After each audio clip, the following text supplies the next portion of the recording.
Right, today's rehab session is on internal rotation, strength and range. Now, I'm showing you this one because it's a really common thing to not get right following shoulder injury and shoulder surgery. And myself, I've had to work on internal rotation, range here and also the strength. I've got a couple of clients who've had surgery to their shoulders involving the subscap and they've lost a lot of power going inwards. So if this is you, then this is a great video for you. We're going to go through 2 internal rotation strength exercises and 2 internal rotation mobility exercises. Now, it's a pretty common thing to work on internal rotation up here. So with shoulder injuries, we work on, okay, internal rotation strength up at 90 degrees. But a lot of clients have trouble even just down here, and especially coming inwards. So they might have range and strength out here. So they've got external rotation range, so they can pull from out there, or they can pull from there, but they're missing all of this. And when you're missing the internal or hand behind the back movement, which is super common, you may find that some people can get up to there, and the other people, like their injured shoulder, they can't get right. Now, if you've lost that range, usually your strength in that range is really poor too, because you haven't got the range. So we're going to work on that today, and this is especially good for some of my clients who are going through this process. Now, the 2 mobility ones, which we're going to work on firstly, are working on the range behind your back, because you can work on range this way, and that's great up at abduction, but when you come down here, that whole joint tightens up. So it's a lot harder to get internal rotation that way. But hey, this is functional stuff. You need to be able to get your hand behind your back. So first one I'm going to go through is what I'd work on initially is how far you can get your hand behind your back, not how far up you can get your hand behind your back. So this one here is I put a power band around a pole, wrap my hand through the power band. That's just taking care of that hand and pulling it backwards. Now, what you don't want to do is fight the band and pull inwards, okay? So that's like using sort of your external rotators to do that. We want to keep this completely relaxed. So when you put your hand behind the back, use the other hand as the one that holds it up, because what's mostly likely going to happen is when you put your hand behind your back, if you're tight, it'll want to just go that way, okay? It's very hard to get up here. Now, the first one with this is you're not aiming to get your hand higher. You're aiming to get it further that way first.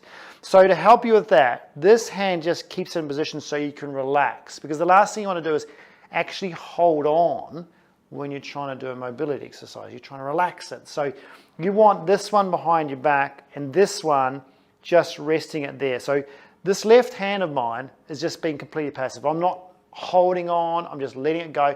And what you've got to try and do is let the band take it that way.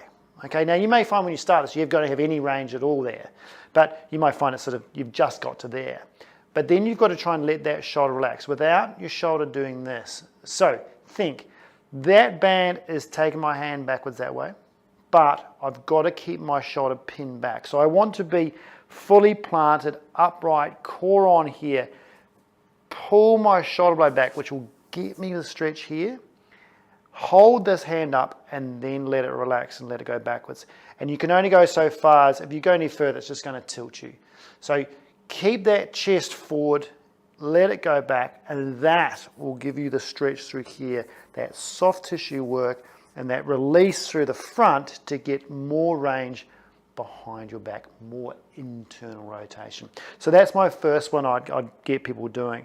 The second thing is doing it supine. Now this is where someone can help you, because you may find that's all well and good, but then you need, if your shoulder starts popping forward, you need a bit of pressure down like that, because some people just try and do a hand behind the back against the door or against the wall, but when they put their hand behind their back like this, it pops forward all the time and they haven't got enough power to actually physically pull it back, because the tightness is sort of stronger than the strength of the back. Okay, so the ability for my rhomboids to sort of pin that back and my traps to pin that back is not as much, or how strong the tightness is in the front, so I just get nowhere. So what I like doing is doing it on the floor.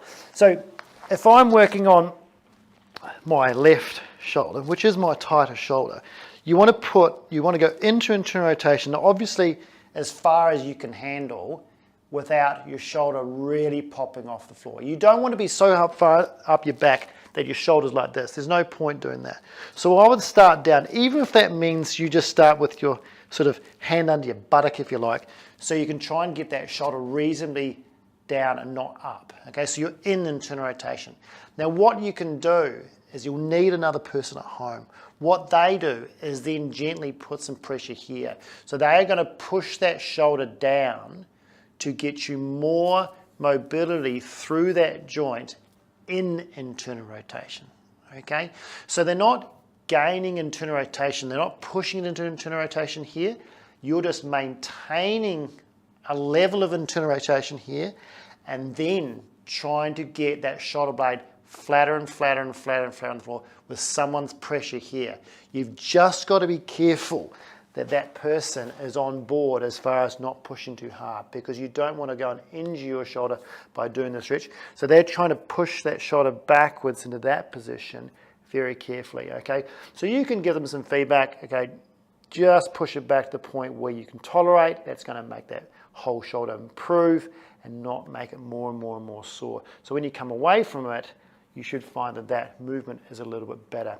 And you'll only be able to do little bits at a time. It's a very hard one to try and get looser. It's going to take you a long period of time. This is where we tell clients this sort of thing happens daily, just once a day, but very carefully, very subtly trying to get pressure down on the front to improve their range, because it's simply too hard to pull that down by yourself, okay? So there's the first two mobility ones for hand behind your back internal rotation. Now, what we also try and work on is hand behind the back strengthening, but before that, we want to just touch on internal rotation with the band. So what I get people doing when they're just doing low-level rehab is they work on this, okay? Now, that's good for outer range and mid-range strengthening.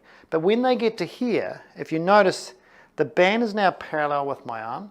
So there's not much load going through the arm compared to, say, here.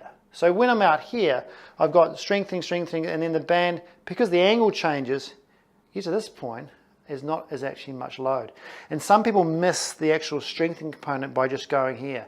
So, yeah, and other people do it up here, same sort of thing happens. When they get to here, the load's gone off, okay? So here's the load, and then the load decreases at that point.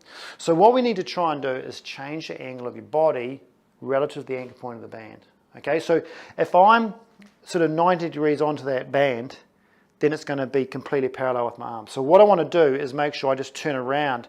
So when my arm's in full internal rotation, then the band is 90 degrees. So what I work on is going from band straight through my arm to pulling inwards. So when at that point, the tension is at the highest when I'm internally rotated, okay?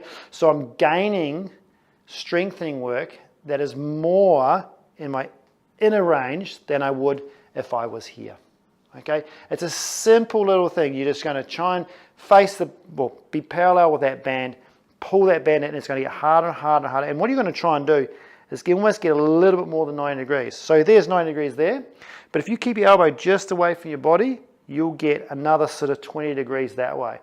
You just got to make sure that that shoulder's not popping forward again. So this is a chance for you to go, okay, that shoulder needs to stay back. So you're going to go all the way out to front and then pull all the way in past your 90 degrees to your side and then come back. And you'll find it really cooks up that in sort of front of your shoulder where that subscap is. A little bit of pec, because the pec's going to work on that, but it's all about internal rotation strength. We're not trying to isolate too much whether it's the subscap or the pec. We're just doing movement, internal rotation, strengthening, and that's what we want, because at the end of the day, that's what we need. So that's a really good way of doing it. Now, obviously that's internal rotation strength for people who've had, like, you know, shoulder problems or shoulder surgery, who are missing that last little bit there when they come into their chest. And you make sort of notice that yourself, is like when you're pushing, you don't have any power there, but you've got power here, but you don't have power there. That's a good one for you. The other people who've got internal rotation problems, hand behind the back, have lost the power there too. So this one is your last one. This one's a little bit harder. What we work on is, I'm actually go over here so you can see between the mirror, is your hand goes behind your back again, just like the stretch you did on the floor, okay, or like the band one. This one, what you're going to try and do is push your body off the wall with your hand, okay? So when you start off with this, you'd only step a little bit away from the wall, because if you step further away, there's a lot more gravity you've got to push your body away with. It's way harder. So start off with a little bit away from the wall. Hand, again, not too far. If you go too far with your back, it's going to roll your shoulder forward and you're going to lose your power. So just come down a little bit, maybe just where your buttocks are, your hips are, and you lean on your hand, you lean on the wall, the shoulder then comes back. Okay, so don't try and push off with your shoulder forward. Shoulder needs to come back, hence the mobility exercise you've been doing. Then from there, what you've got to try and do is push your body off the wall as though your body is one plank. So you've got to really use your core with this. Load through the hand and just push your hand into the wall to push yourself away. Okay, and then you load back using the hand to take the load. Okay, don't try and push it off with your elbow. All right, try and get your elbow not almost off first, because you've got to keep your shoulder blade back, but push your hand first, so then the weight comes off the elbow off the wall, your shoulder stays back, and you push through. Now, the interesting thing about this strengthening is because you're in internal rotation, you get a bit of mobility work done as well. So this is a nice one to do for your sort of last one. But just make sure that you are, again, not too far forward. If I put myself too far forward, I'm going to really struggle to push that off, okay? When you get stronger, then you can be able to push that away even further. So just find that happy medium where you can keep your body straight, pin that back, push through the glass as far as you can go, and then slowly back again. Now that's pretty taxing. It's not brutal, but it's pretty taxing. So, you know, your rep range with all these things is sitting around the 8 to 10 mark. Don't overcook it.